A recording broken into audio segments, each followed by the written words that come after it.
In this first exercise of the chapter, we're going to use the tree set class to create a list of unique words in a set of strings, essentially a text.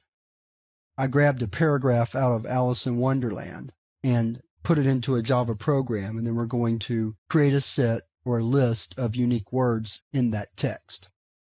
And to do that, we're going to first take the text, put it into an array. Then once it's in an array, which we can do with one method call, the split method, then we can take the array contents, loop through that, and put them into a tree set, and then the tree set will give us the list of unique words. So let's get started.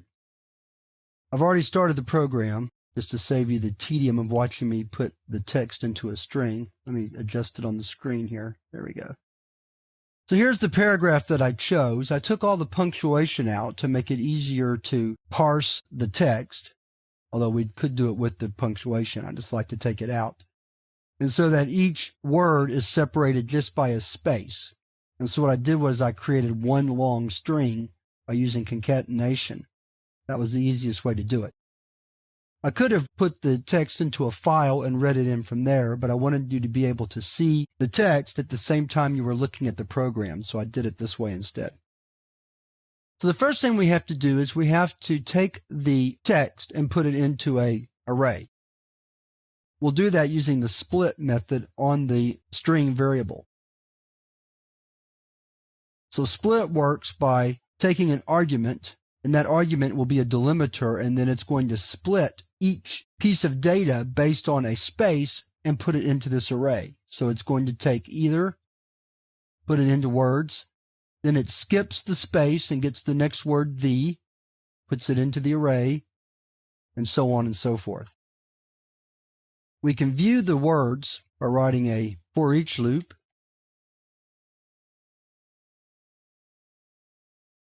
And we'll print each word. We don't need a quote mark there, like so. So let's go ahead and compile and run this part of the program. We'll save it, go back to our command line, compile, and then run. And there are words. We can also write out the number of words.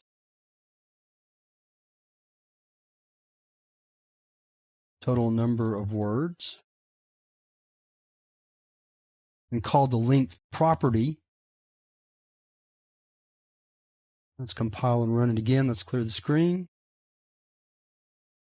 Compile and run. And the total number of words is 698. And there's the list of all the words.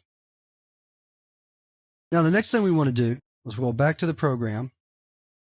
Now we want to take these words and create a tree set of only the unique words. So we're going to do that by creating a tree set. We'll call it word list. The first thing we have to do is instantiate an object. So we'll do that first. Then we'll write another for each loop. We'll just use the same basic structure. And this time we'll say word list add W for each word. Now let's write out the total number of words. I'm not going to write the list out again. We'll say total number of unique words. And let's drop this down to the next line. Like so. Make sure I didn't get rid of my closing curly brace. There it is. All right, so let's save. Back to our command prompt. Clear the screen. Compile it. And then run it. And the number of unique words is 88. If we want to see that list, let's add it to the end of our program. We'll just borrow this for each loop right here. Change that to word list. Save it. Clear the screen. Compile and run. And starting right here is our list of unique words.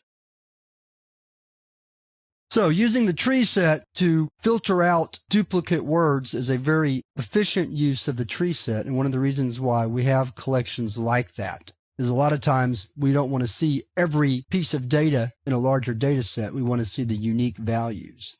And that's what we get by filtering out duplicate words from an array into a tree set.